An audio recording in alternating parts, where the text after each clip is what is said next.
Welcome back, everybody, to our second session. Just to remind everybody that we are recording these talks and that they will be available from the Edinburgh World Heritage YouTube channel on YouTube. Also, please keep your kind of words that kind of describe what Greyfriars is to you. Keep those coming through the chat function. We've had Edinburgh history, we've had compelling, we've had enigmatic. So let's keep on this kind of like track so that we can create this kind of word crowd afterwards, which will be brilliant to understand the different associations this place has for people. I am really delighted to be starting this next session now, which is going to focus on tourists at Greyfriars. And so it's my great pleasure to introduce to you Dr. Duncan Light, who is the Senior Lecturer at Tourism Management at Bournemouth University.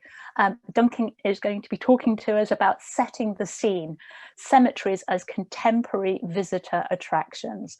Over to you, Duncan.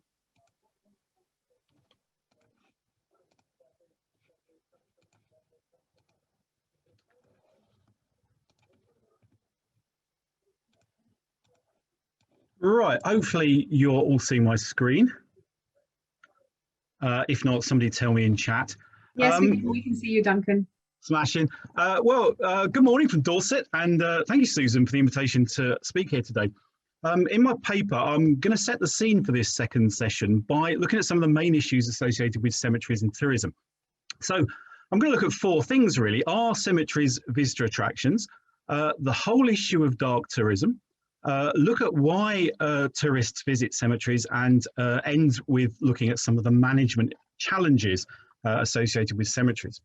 So the first issue is, are cemeteries visitor attractions? Now, I need to define my terms here. I'm going to talk about civilian cemeteries or ordinary cemeteries. I'm not going to talk about war cemeteries or military cemeteries, which in terms of tourism are quite different. So the majority of ordinary cemeteries don't really attract many visitors at all. Perhaps people visiting the graves of their relatives or taking a dog for a walk. So, for example, this is my local cemetery in Bournemouth, and there's absolutely no reason for a tourist to go there.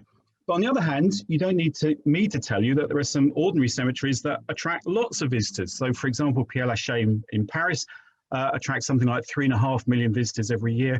Highgate in London gets over 100,000 visitors every year. Venice Cemetery on one of the islands is extremely popular. And locally in Bournemouth, we have our own quite famous cemetery, which is St. Peter's Church, where there is Mary Shelley's grave in the churchyard. So what tourists are normally drawn to is the grave of somebody famous. So it's reckoned that about 3 million people visit Jim Morrison's grave each year. And in the process, some cemeteries have become, often quite reluctantly, visitor attractions. So this raises the question, well, what do we mean by visitor attraction? Here's a definition from Visit Britain of a visitor attraction, and I'll just give you a bit of time to read it.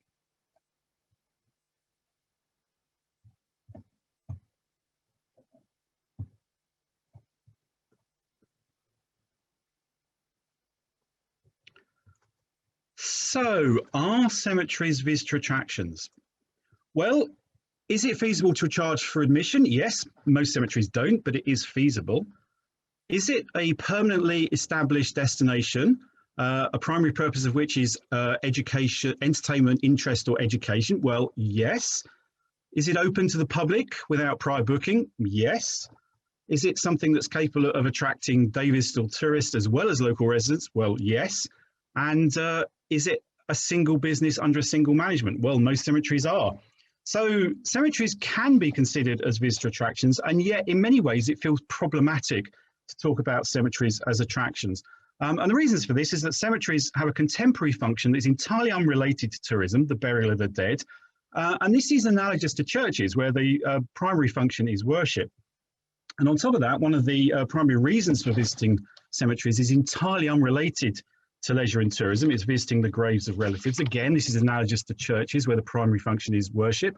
And almost no cemetery was built with the intention that it would become a visitor attraction. And yet many cemeteries do attract tourists.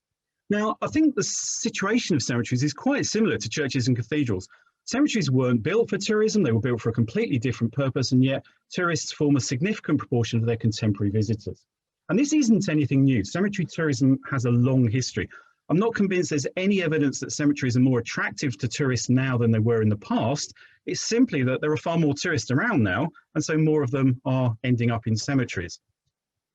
So this brings us on to dark tourism. Now, these days, it's almost impossible to talk about cemeteries and tourism without bringing up the notion of dark tourism. So what exactly is dark tourism? Well, this is the classic definition from Philip Stone: the act of travel and visitation to sites, attractions and exhibitions that have real or recreated death, suffering, or the seemingly macabre as a main theme. A slightly snappier definition, also by Philip Stone, which I quite like actually, is an interpretation of death for the modern visitor economy. So for more than 20 years now, any connection between death and tourism has been immediately labelled dark tourism.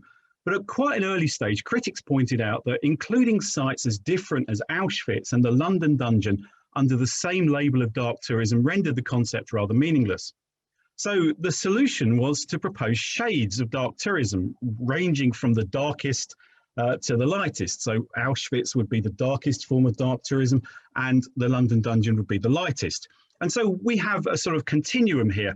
The main characteristics of each end of the continuum are, firstly, the darkest sites are sites of death and suffering, where death took place, whereas the lightest sites are those associated with death and suffering.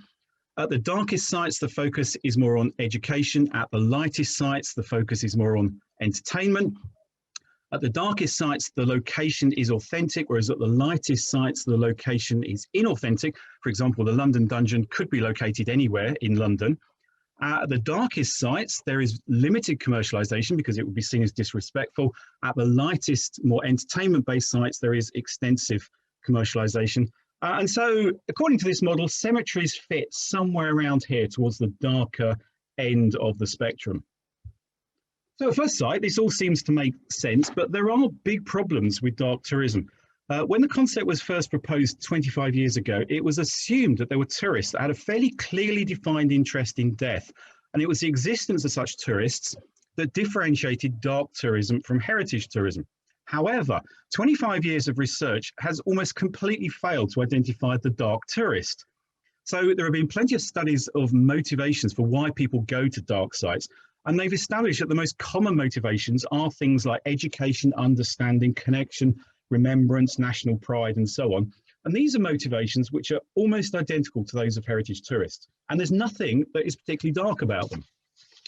So nowadays, pretty much everybody that writes about dark tourism accepts that there's no such thing as a dark tourist, which means that the concept of dark tourism isn't especially helpful.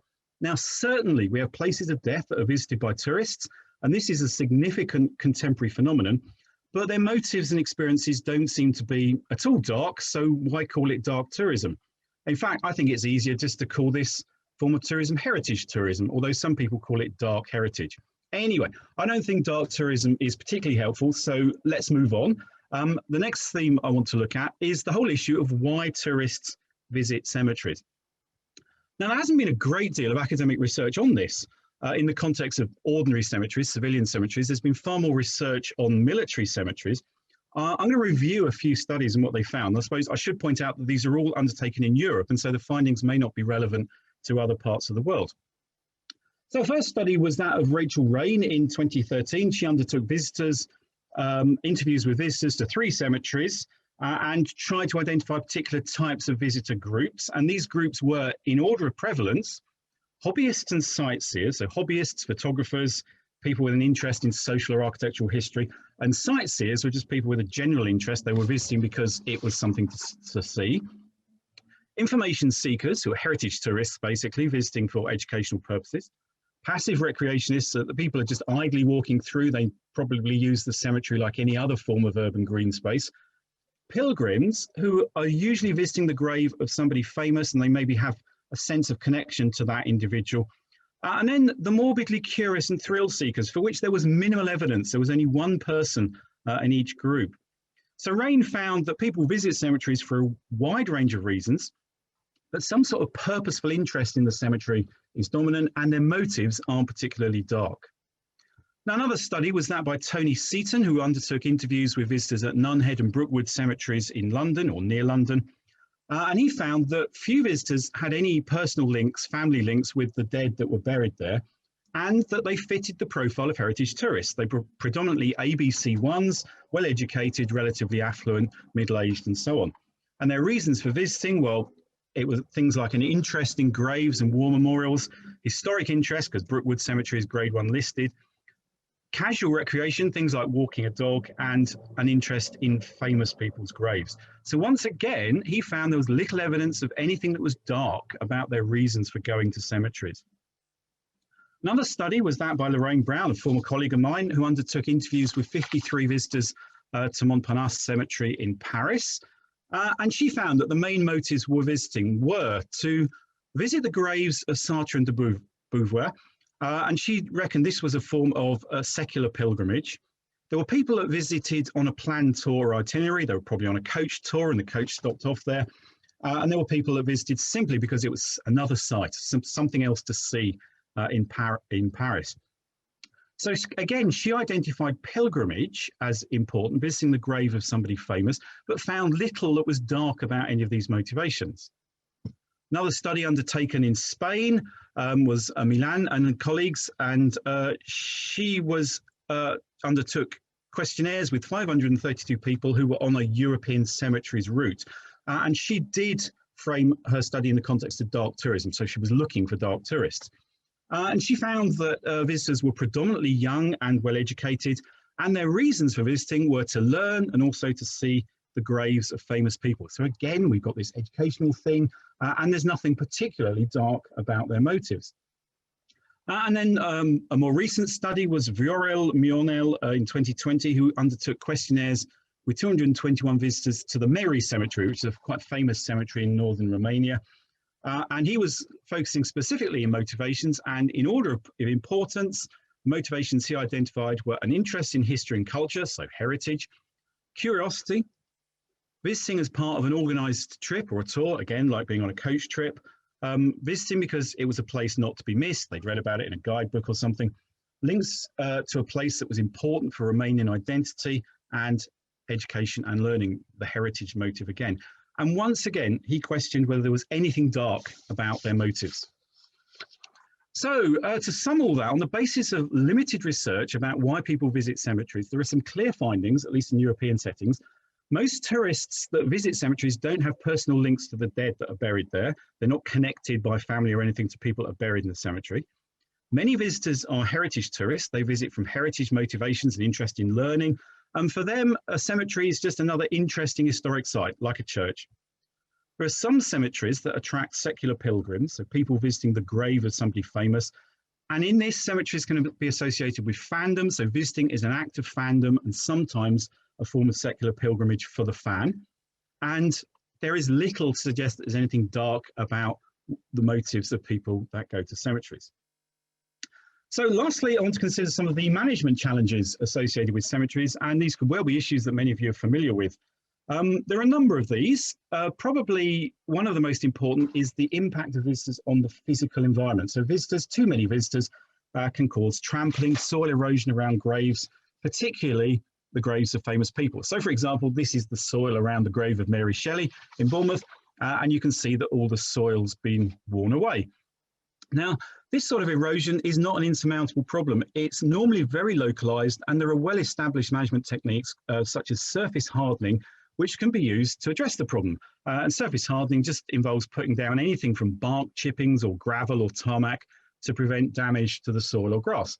Sometimes it's simply a case of encouraging visitors to keep to a path, and something as simple as a rope fence can be effective in that respect. So this is a photograph I took at Stonehenge. As you can see, there's a clearly made up path and there's a rope fence. There's nothing to actually stop visitors jumping the fence and walking among the stones, but visitors will do what's expected of them most of the time if a fence is put in place. Another issue is the impact of popularity on the visitor experience. And the issue here is overcrowding, or at least a perception of overcrowding. If there are too many visitors, it can damage the experience for tourists or other users of the cemeteries. Now, in fact, tourists are fairly tolerant of overcrowding and accept it as part of being a tourist, but there are various ways to manage this. One is to allow visitors to regulate themselves and visit at a quieter time. if they want a more solitary experience. Now, this may require the cemetery to open earlier or close later. Or sites could introduce visitor quotas normally associated with regulating admission. This requires adding gates and then charging for admission, requiring pre-booking. It can be used also to regulate impacts of visitors on the physical environment. It's not very often applied at cemeteries. There's only one I know of, in fact, that's Highgate, which requires pre-booking. Another issue is to charge or not to charge for entry. Now, it may immediately seem unethical to charge for visiting a cemetery, and yet there are a few cemeteries which charge for admission, and Highgate, again, is one example. So the £10 charge to enter the West Cemetery, or £14 charge for the guided tour, and that charge includes admission to the East Cemetery. And this all seems to work very well, very smoothly. It doesn't seem to cause any particular problems. Now, cathedrals face a similar issue about whether to charge, and the normal solution is to charge for entry, but not when a religious service is taking place, so that services are free to attend, and people who are visiting for the intended function, the original function, worship, can do so without paying. And here it should be added that there is a well-known argument in favour of charging for entry, in that doing so generates funds which can be used for conservation and management work, and in this way visitors contribute towards the upkeep of a historic site.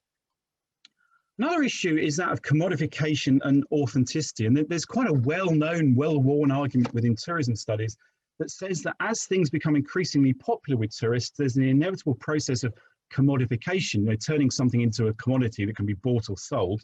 And in this process, something that is genuine and authentic undergoes change and gets converted into a tourist product.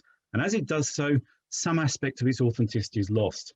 So this is an argument that goes back to the 1980s. Associated with Eric Cohen. The idea is that you have tourism development over time, and you start off with something that is authentic, genuine, and then tourists start to arrive in increasing numbers. And over time, the authenticity of the site is altered so that what is offered to visitors is staged authenticity, something which is commodified, not authentic, but which tourists believe is the real thing. And then at a later stage, we may reach contrived authenticity, where the site has become obviously inauthentic and visitors can clearly recognize that it's not authentic. So tourism development is sometimes associated with trivialization, with somehow reducing the significance or meaning of a site. And in extreme cases, this is labeled as Disneyfication. Now, I have to say, I think Disneyfication is quite a lazy criticism. I volunteer at a heritage attraction, and they introduced interpretive panels there, and critics within the organization immediately labeled this as Disneyfication. Anyway, this argument that tourism development leads to a process of commodification and consequently a loss of authenticity is now regarded as a bit of a red herring. For a start, any changes to the authenticity of a historic resource or any resource can have lots of causes, of which tourism may be only one. But the main problem with this model is it assumes rather an inevitable process. As tourists come, authenticity is lost. Now, this isn't the case. Yes, there are some examples, but there are plenty more other examples of sites that have been able to accommodate tourists without significantly compromising their authenticity. And so introducing management at a site doesn't necessarily lead to a loss of authenticity. I think cathedrals are a good example. They still largely do what they were built for, whilst being able to accommodate tourism and tourists. There are some changes to cater for visitors, things like ticket booths, souvenir shops, even restaurants, but the authenticity of the structure and what takes place in it is little changed.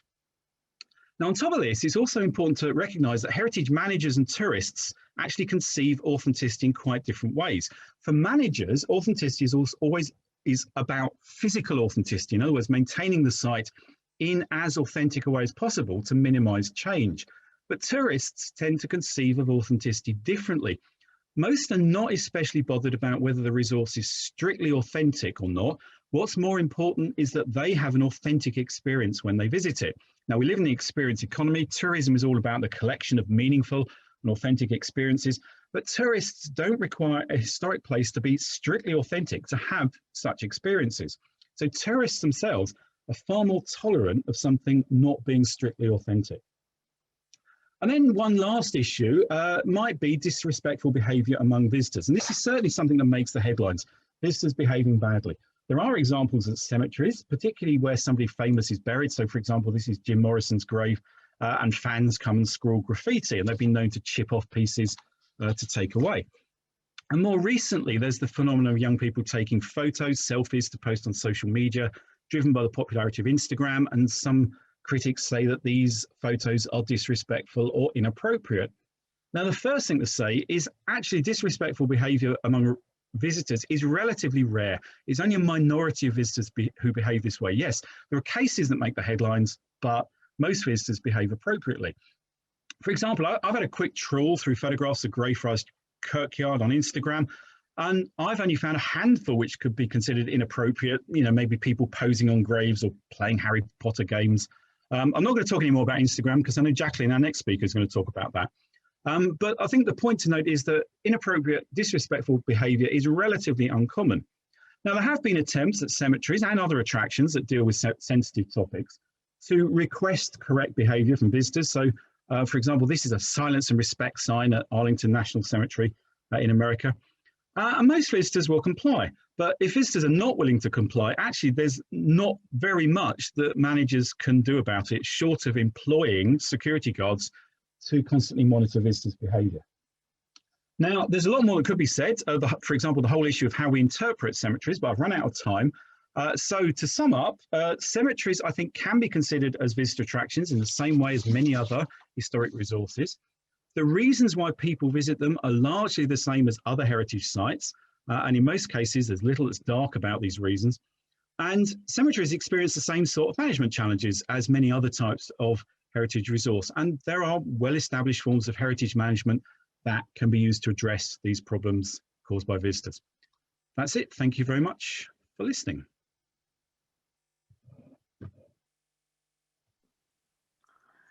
Wow, Duncan, that was a powerhouse presentation that kind of really brought to light all of the kind of many issues that are involved in thinking about how we might understand what motivates people to come to Greyfriars Kirkyard, and also how we might go about managing this interest in the future. So I'm really pleased now to introduce our next speaker, who is Jacqueline Anderson, a Melbourne-based archaeologist who actually researched Greyfriars Kirkyard for her dual masters in cultural heritage and world heritage at Deakin University in Australia and Brandenburg University of Technology in Germany. And she's going to share some of her research with us, her research finding with us, in The Living and the Dead, harnessing Instagram posts to analyse visitor interactions at Greyfriars Kirkyard. Hello, my name is Jacqueline Anderson, and today I'll be presenting the results of a social media analysis of Greyfriars Kirkyard. But first, while Greyfriars is in Edinburgh, I am based in Melbourne. I would therefore like to commence my presentation with an acknowledgement of the traditional owners of the lands on which I'm speaking to you from today, the Wurundjeri people of the Kulin Nation. I would also like to pay my respects to the elders past and present, and I extend this respect to all Aboriginal and Torres Strait Islander peoples. In late 2019, I undertook an assessment of 2,180 Instagram posts to see how visitors were interacting within Greyfriars Kirkyard. This assessment was undertaken as part of my dual master's thesis. There are a number of reasons why I chose to incorporate social media into my research. Firstly, it allowed me to access a data set associated with visitor interactions within the Kirkyard without having to be physically present at the site. Secondly, it enabled me to undertake passive research. Finally, it allowed me to answer the overarching aims of my thesis, which focused on visitor perceptions at the site, specifically in relation to disease, dark tourism, pop culture, history, and cultural changes. Throughout the course of this presentation, I will touch on the benefits of using social media, why Instagram was chosen as the preferred platform, methodology of my study, and the results of the Instagram analysis. However, due to the amount of data collected during the analysis and the time constraints of this presentation, the results will not be an in-depth assessment and instead highlight key aspects. In 2004, the first social media platforms were established. These new platforms resulted in a rise of user-generated content and information sharing, summarised by the term Web 2.0. Shortly after this rise, researchers and academics began to incorporate social media into their studies. The social changes that occurred as a result of Web 2.0 led to a change in thinking about visitor interactions at sites and how social media can be utilised by a range of disciplines. One of the first academics to incorporate this was Janice Affleck, whose research argued that the visitor is no longer a passive observer, but an outside observer who imprints new meaning onto a site through the action of sharing their experience. Shortly after, Christina Ganado-Freeman argued that social media allows site managers to better engage with communities by two methods. The first is by establishing their own social media accounts and creating content. The second is via visitors sharing information regarding a site to their own communities, thus extending the knowledge of a place to a broader audience. Later academics began to hone in on the act of visitor sharing and commenting specific aspects of a site. These later studies concluded that the action of an individual sharing a picture or providing information on a site indicated which site characteristics were of value to them. While these previous studies had documented some of the benefits of social media, they had largely been based on the Flickr platform. However, there's a number of constraints associated with Flickr. Firstly, there's approximately 100 million monthly users, but this number is declining. In contrast, Instagram has over 1 billion per month. Flickr is limited to set communities, whereas on Instagram, anyone can view public accounts. Instagram has a wider demographic, with the current main demographic consisting of 18 to 29-year-olds. Flickr is targeted at an older generation between 35 and 44. However, as somebody with a film and media background, I had never heard of Flickr until I undertook this research. Flickr also has a poor user interface, with searches for Greyfriars Kirkyard unlikely to produce results such as Mr. Riddle, and any shared content goes to specific Flickr communities. In contrast, Instagram uses hashtags and geotags and will actually suggest different options that a user might be interested based off their searches. Aside from the Flickr versus Instagram technical differences, Instagram also overlapped with the previous visitor engagement survey undertaken in 2011. The growth of public knowledge of the Harry Potter connection within the Kirkyard, and the change to tourism with relation to pop culture tourism and dark tourism.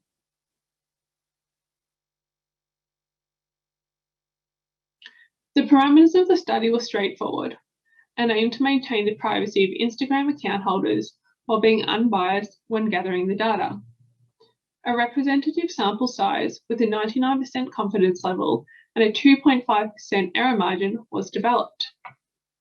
Only public accounts were accessed during the study, with random sampling incorporated.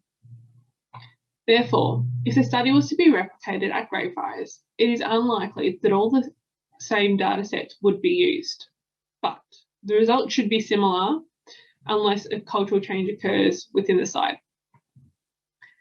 Due to Greyfriars being known by multiple names, 4 hashtags were used to collect the data: Greyfriars Graveyard, Greyfriars Kirkyard, Greyfriars Cemetery, and Greyfriars Kirk. Unfortunately, I had not realised that there was a Greyfriars Cemetery in Perth, Scotland. Therefore, to reduce the potential of incorrect data being added to the sample, posts with this hashtag were only used if I was able to clearly identify features of Greyfriars Kirkyard. This could have been based off visual elements such as Greyfriars Bobby, the skyline of Old Town, or something that they specifically commented on. To collect the data, 3 tables were created via deductive coding. The first was created to record photographs aesthetics, which was split between a single element and multiple element. This was used to keep track of how many posts had been assessed and to account for instances when multiple photos were incorporated into a single post. When a single post was encountered, it was recorded under the single element. When multiple posts of Greyfriars was present, the first photo was marked under the single element, with all later photos recorded under multiple elements. The dual columns also allowed for posts with multiple themes to be accounted for, such as an engagement photo in front of Mr. Riddle's wall monument. The wall monument would be placed under the single element, while the engagement would be placed under the second. The results of the photograph aesthetics indicated that a large portion of the visitors to Greyfriars preferred to upload images from around the kirkyard. This can be seen in the categories wide-angle shots of the kirkyard, graves in general, and Greyfriars Kirk being the first, second, and fourth highest categories, respectively. These categories consisted of similar aesthetical elements, cultural landscapes, and had a combined total of 40.87% of the total images uploaded to Instagram. Based on these results, it is therefore proposed that the specific characteristics within the site, such as Mr. Riddle's wall monument, may not be the primary objective for some visitors to post on their social media accounts. Instead, it is proposed that visitors are wanting to showcase that they are at Greyfriars. Interestingly, the Harry Potter-based images had a higher prevalence of photographs of Mr. Riddle's wall monument compared to William McGonagall or other Harry Potter-themed images, such as the graffiti of Sirius Black and the wall monuments containing Scrimgeour, Moody, Wood, Black, Lockhart, Bell, and Cruikshanks. These images were more likely to be included as a later photo within a multiple image post. These results may reflect the close spelling of J.K. Rowling's Tom Riddle and Mr. Riddle, who's buried within Greyfriars. Secondly, another connection is that Rowling's Tom Riddle was named after his father, and the Riddles within Greyfriars consist of a senior and a junior Thomas Riddle. In addition to simply taking a photo of the grave, visitors are interacting with the sites by dressing up and leaving gifts and flowers. In these instances, visitors may imagine the Greyfriars contains a tangible final resting place for Voldemort. This is supported by previous studies that have shown visitors might actively suspend their beliefs in order to connect with a tangible site and associate it with a fictional world. The second table recorded the hashtags which were used in each post to see what visitors were directly associating their post with. Due to Instagram allowing up to 30 hashtags per post, these categories were broad. One limitation encountered was that while Instagram does not translate hashtags. In order to avoid misunderstanding the post's intent, these hashtags were recorded under miscellaneous. Early within the data collection of the hashtags, it became apparent that the results would be skewed by travel and photography. This can be attributed to the rise of the social media influencer and the desire to be Insta-famous. These individuals typically use a lot of hashtags to reach a larger audience and manipulate the Instagram algorithms. Over this study, it was found that approximately 70% of hashtags used do not correlate between the visual image and the hashtag incorporated by the user. This is in contrast to the first data set, which indicated people were likely to be looking at the overall aesthetics of the site. The hashtag data could be improved by the implementation of a cross-correlation table to show the different hashtags within a singular post. This data would have allowed for insights into the different connections visitors are associating with the site. Unfortunately, time constraints meant that I could not include this as part of the study. Similar to the photograph aesthetic table, written data was collected within 2 columns in order to clearly document what elements a visitor was associating the site with. The first assessed the main element that the visitor was commenting on, and also acted as a secondary check to ensure that the correct number of posts had been analysed to meet sample requirements. The second column accounted for any additional minor comments that a visitor was making. Posts which contained a visual image of Mr. Riddle's wall monument typically resulted in the Instagram user discussing the overall Harry Potter franchise rather than Voldemort.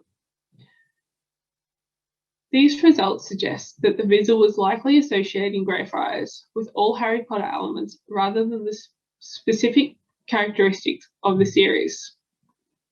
However, if both of the columns for the written statements on Mr. Riddle's wall monument are considered a whole, then a minimum of 9.5% of visitors either attended the Kirkyard for this specific value or had the desire to comment on this element.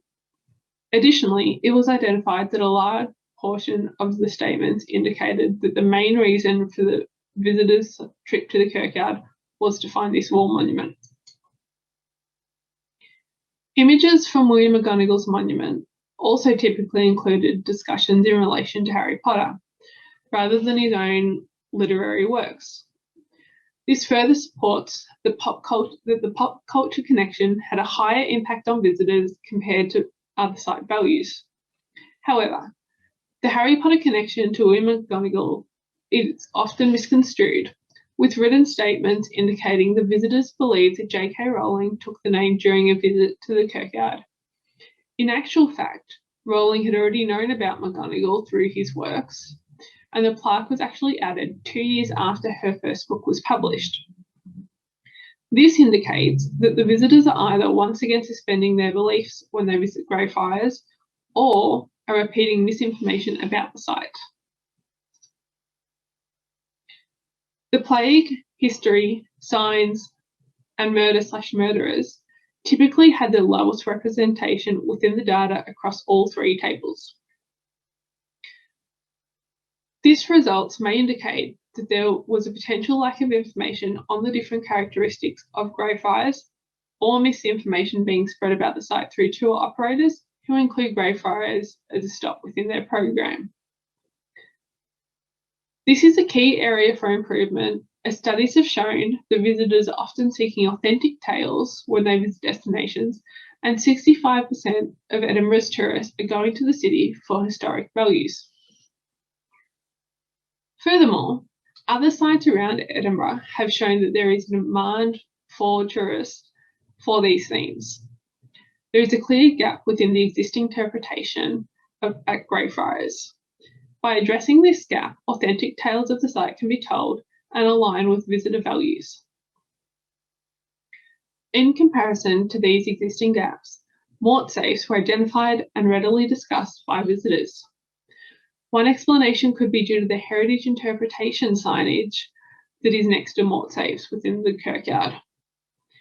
By providing the interpretation panel, this allows visitors to gain the factual information and connect it to a tangible object within the Kirkyard, which they can then share through their social networks.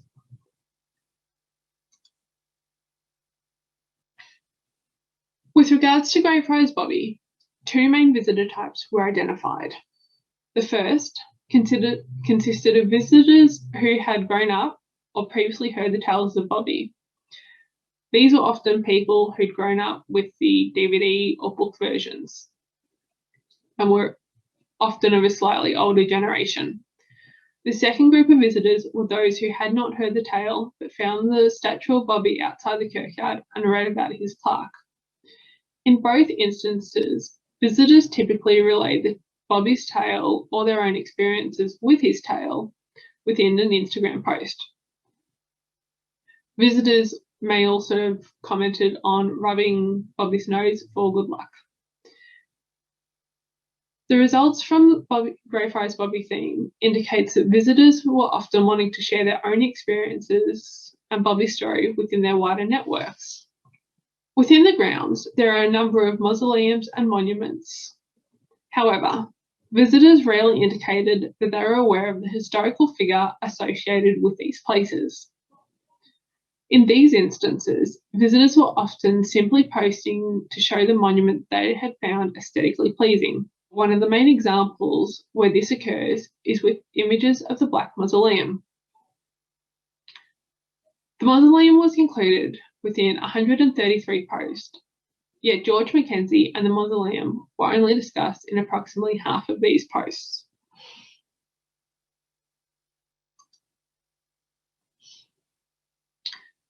In conclusion, Greyfriars has a rich heritage with multifaceted values located throughout the site. This presentation has sought to provide insights into some of the main ways visitors are interacting with Greyfriars on social media and highlighting areas where there is a current lack of interpretation. Overall, while this has not been an in-depth assessment of the results from my study, the data indicates that visitors are primarily going to the site to showcase they have been there, share their experiences with their wider networks, immerse themselves in fictional worlds associated with Harry Potter and Greyfriars Bobby, and that additional interpretation within the Kirkyard may provide visitors with knowledge of underrepresented heritage values. Thank you for your time.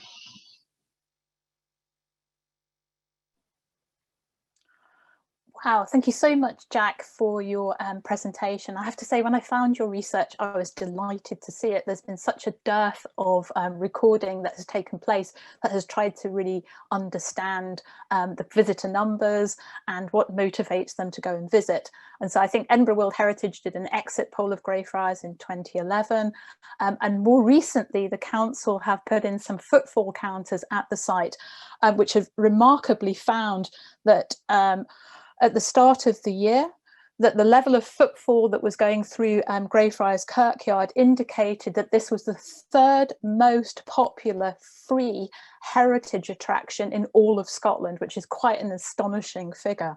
Now, I'm really delighted now to introduce our third speaker in the tourism session, which is Dr. Luann McCracken-Fletcher, who is Professor of English at Cedar Crest College in Allentown, Pennsylvania, the United States, where she teaches courses in British literature, amongst other subjects. And her title for her paper is More of Gravy Than of Grave, Marketing Greyfriars Kirkyard to Fantasy Literary Tourists. Thank you very much. More of Gravy Than of Grave, Marketing Greyfriars Kirkyard to Fantasy Literary Tourists. In 2018, Vice travel journalist Liam Turbot opened his criticism of the phenomenon of Harry Potter tourism in Edinburgh with a particularly witty and snarky remark. What happens when we die is one of the existential questions that humans have puzzled over since we first grew aware of our own mortality.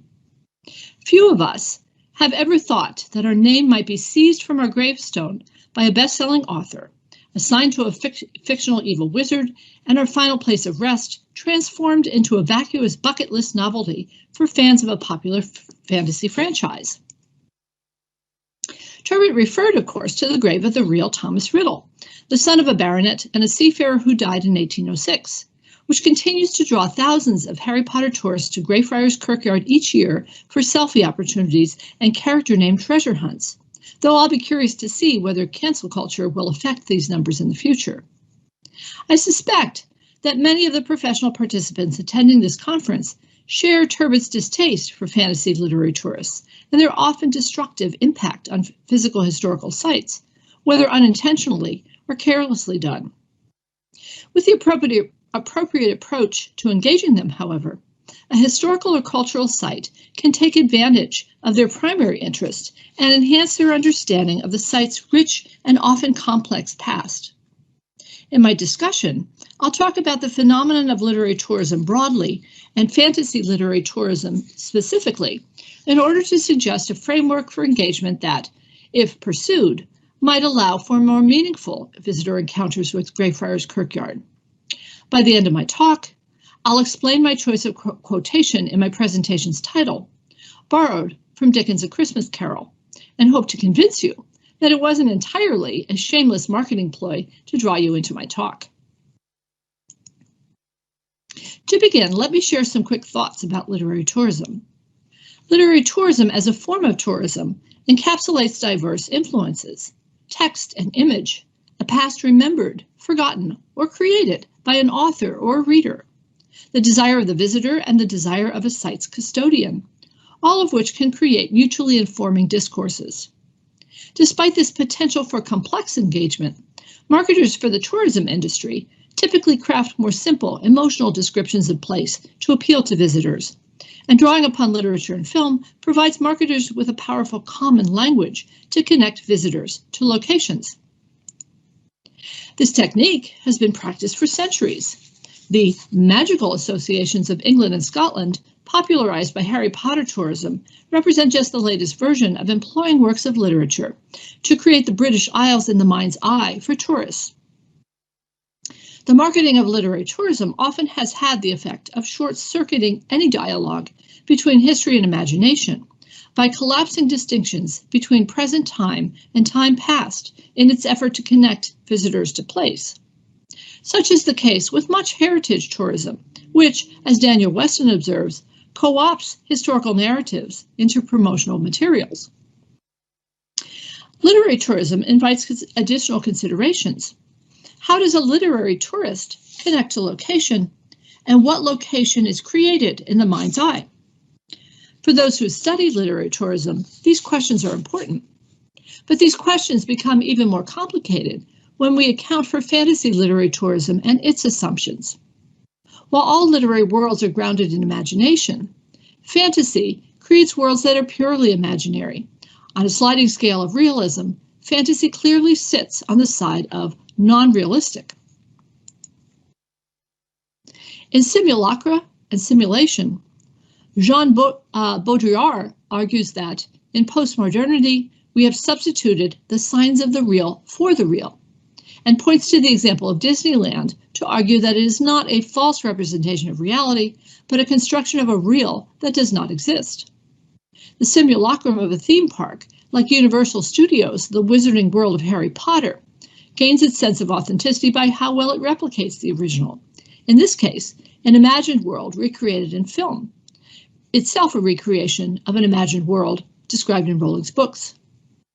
I need to stress that authentic does not mean real or true in opposition to imaginary or false. In her discussion of whether the Wizarding World of Harry Potter is authentic, Rachel Marie Gilbert compares the park to the inaccessible past and concludes that the Wizarding World of Harry Potter is neither more nor less authentic than a physical location associated with a historical past rather than an imaginary world. Both provide, quote, the visiting tourist with a sense of being there, of stepping into an otherwise inaccessible time or place. For the fantasy literary tourist, while the touch points of history, culture, biography, and illusion may be available references associated with a physical location, they cannot easily be enlisted to create the experience of a real world that replicates the imagined world on the page, or even a historical past, in the same way that the simulacrum of the Wizarding World theme park can create, say, the world of Hogsmeade we see on the big screen.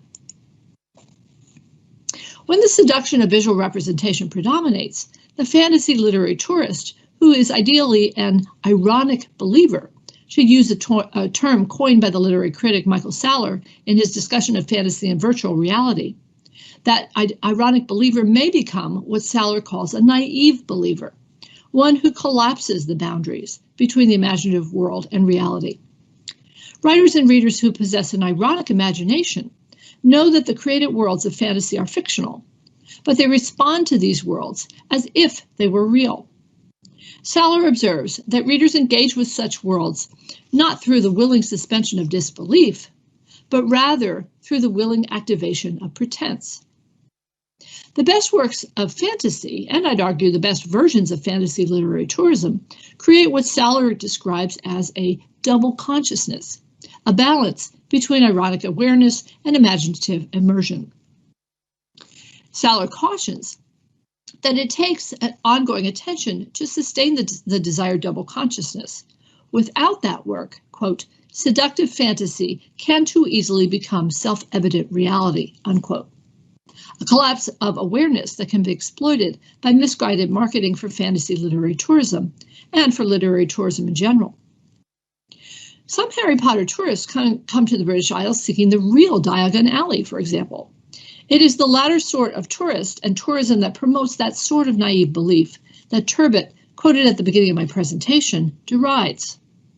For the most part, Harry Potter tourists seek an immersive experience, and many professional tour companies taking visitors to historic sites that feature Harry Potter connections strive to provide that kind of experience as well as an ironic perspective, balanced between an attempt to create Rowling's imagined world and an attempt to provide a larger context of history, legend, and critical distance from Rowling's texts.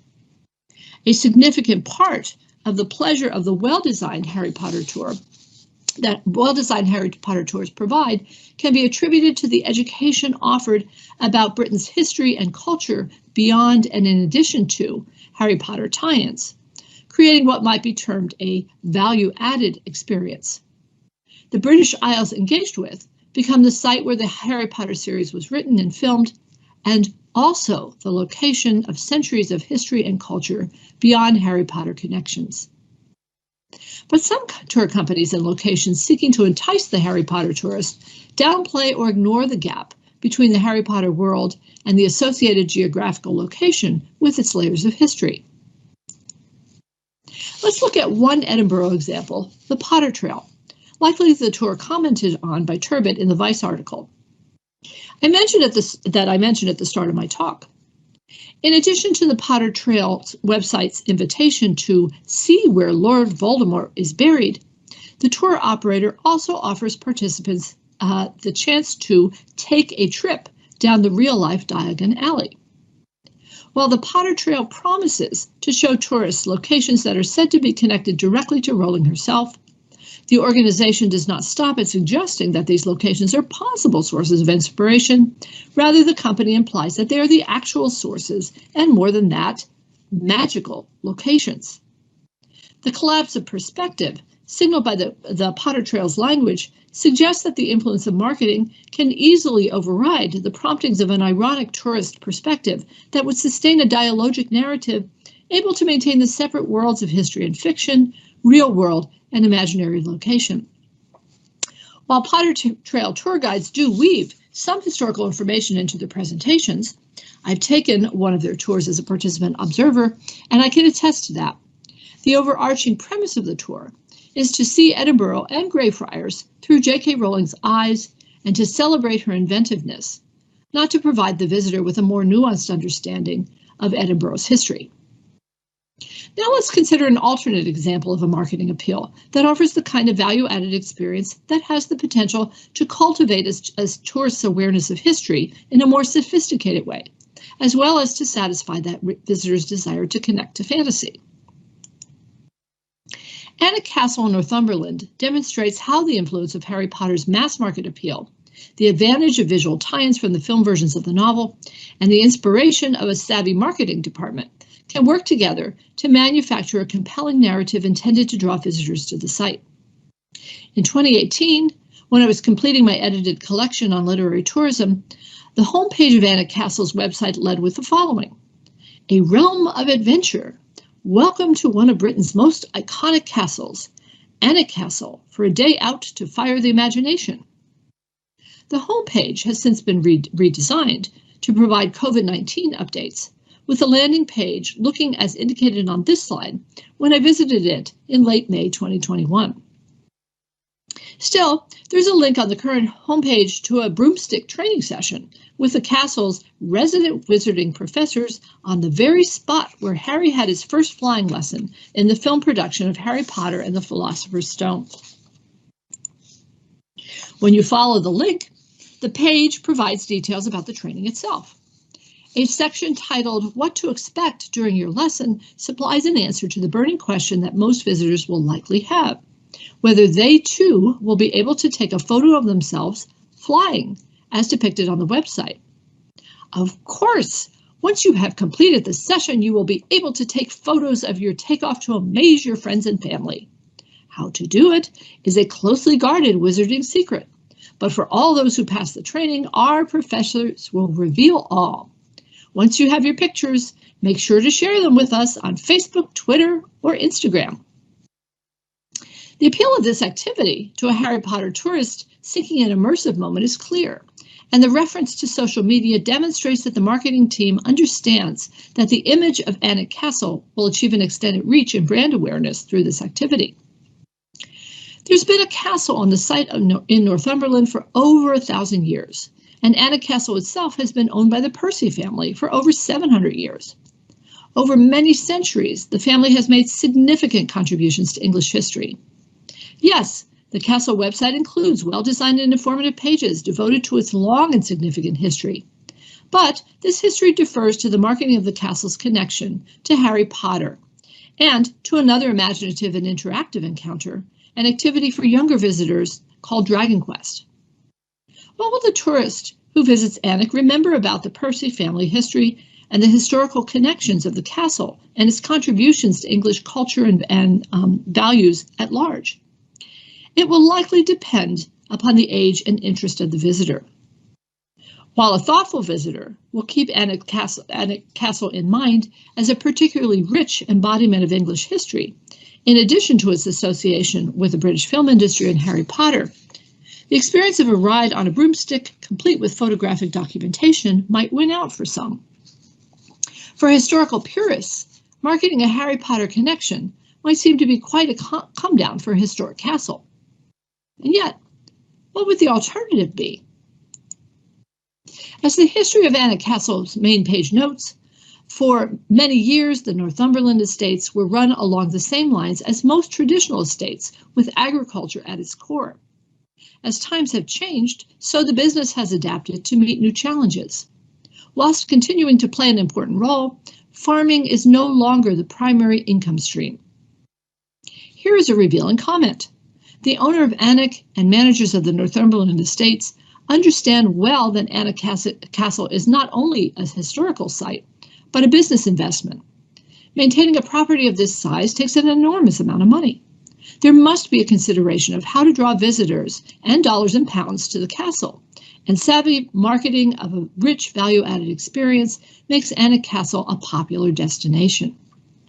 Fortunately, the method by which Alnwick engages visitors also makes possible an ironic tourist perspective able to segue between history and fiction, real world and imaginary location.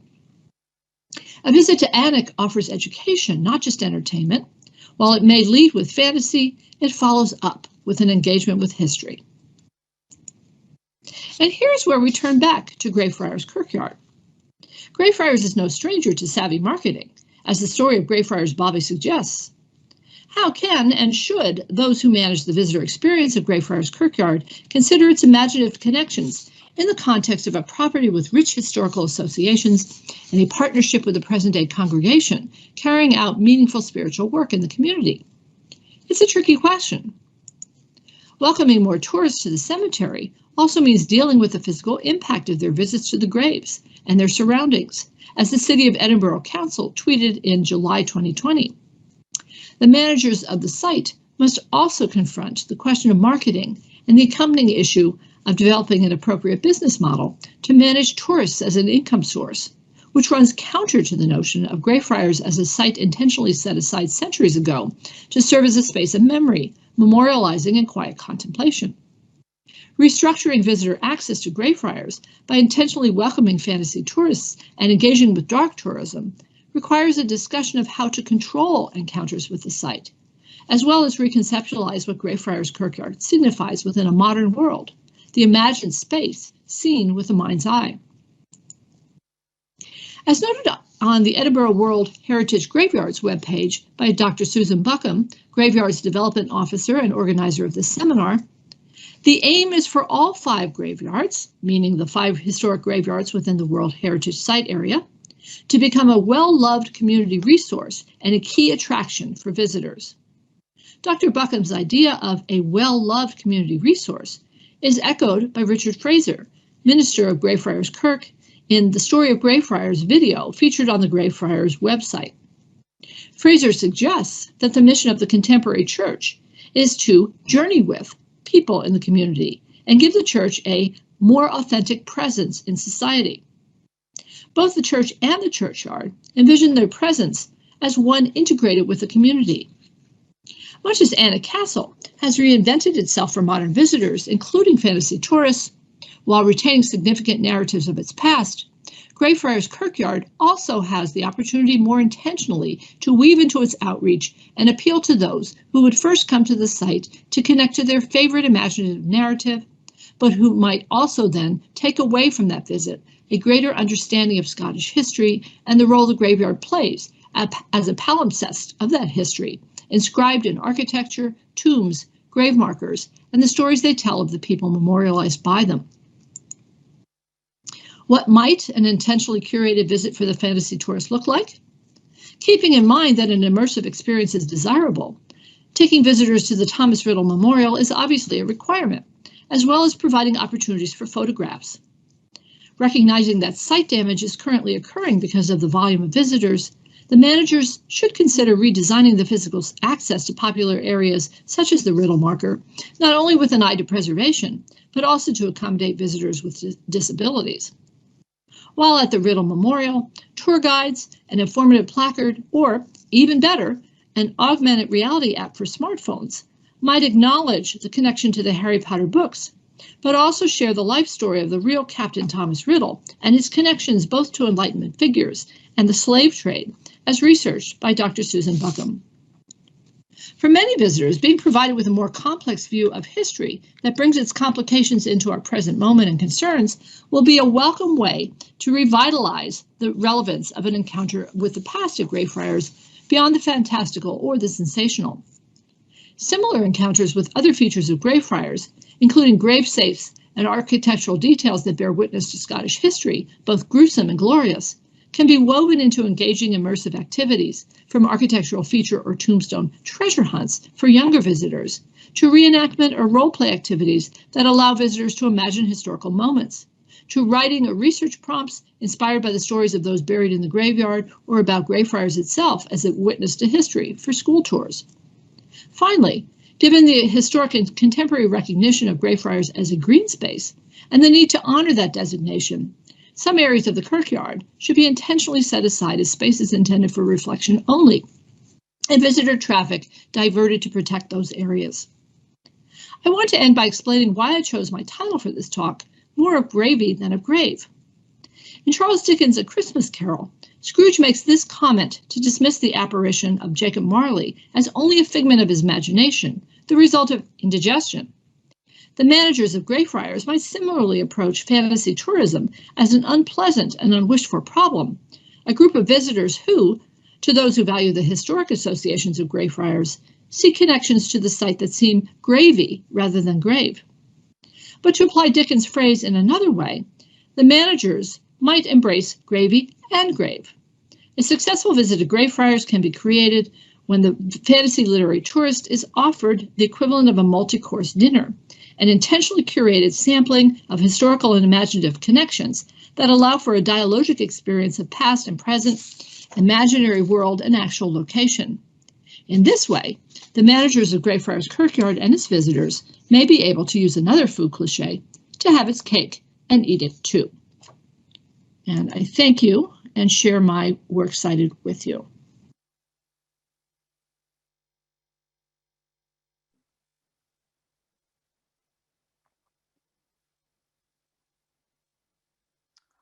Brilliant. Well, thank you ever so much, Luann, for a splendid paper that gives us a very different understanding, perhaps, of some of the experiences associated with the Harry Potter tourism link of Greyfriars. Now, I think this session, out of all for is the one where we really miss the fact that we're not all sat in the same room together, because I know that there would be a really, really healthy debate about the issue of tourism at Greyfriars Kirkyard. But if I could just call the speakers back very, very quickly to come and answer, I think, a quick question before we break off for lunch, that would be splendid.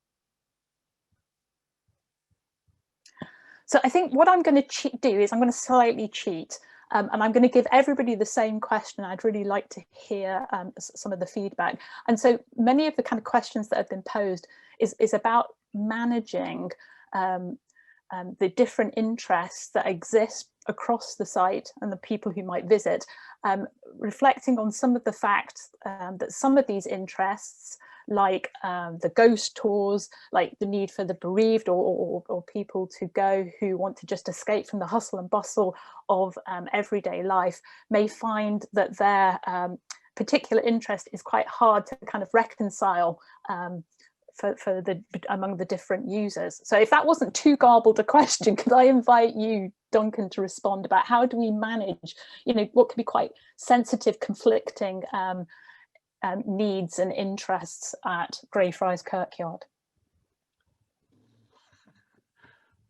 Well, there are well-established management techniques that you could use. So, I mean, there's spatial zoning. So, as the last speaker was saying, in effect, you can manage a place for where tourists naturally concentrate and provide hardened surfaces and everything to avoid damage, and not discourage, but not encourage visits to other parts of the cemetery where users may want to use it for quiet contemplation. And there's also the temporal dimension.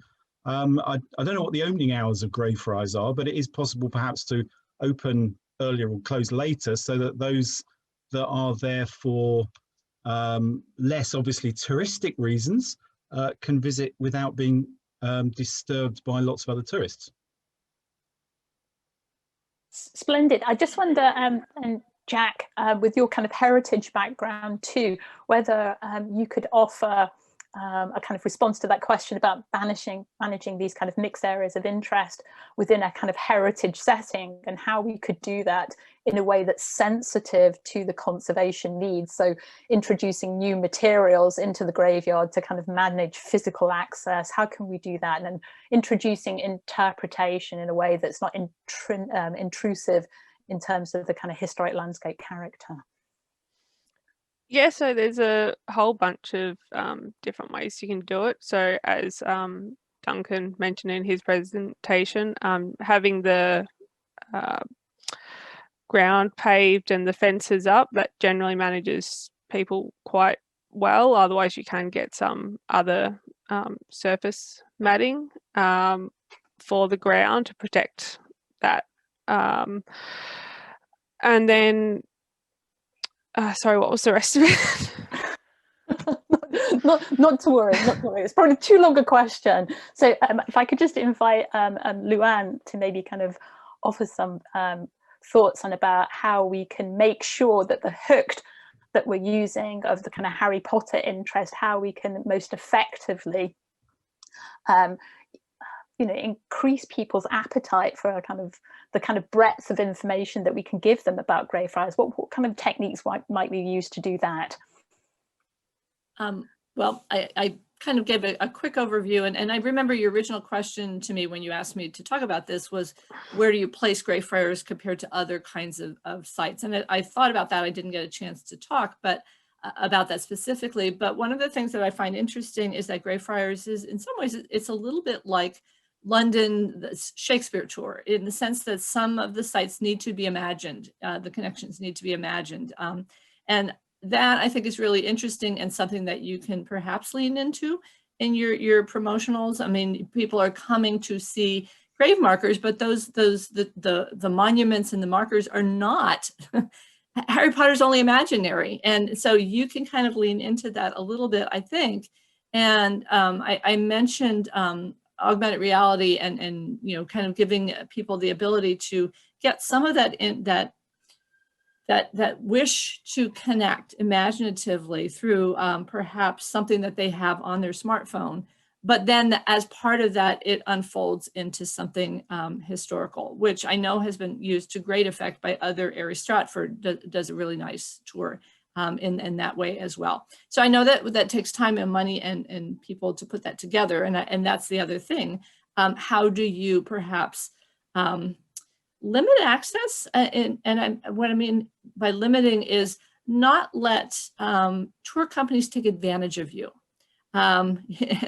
Not let you should have a partnership with the tours that use Greyfriars for their their ghost tours, for their horror tours. There's a lot of popular tours. I've looked at some and I've done some just to see what they're like. And I think you are wanting to be open to all, but that means they're part of the community. They need to also partner with you. And that would perhaps help money-wise, but also you could guide how they talk about Greyfriars and make sure that the history is also part of that tour. Brilliant. Well, I have to say, I couldn't have expected a more perfect answer, because I'm really delighted to say that the council has initiated a volunteer agreement with the tour companies that are using Greyfriars, and particularly for the kind of larger scale tours.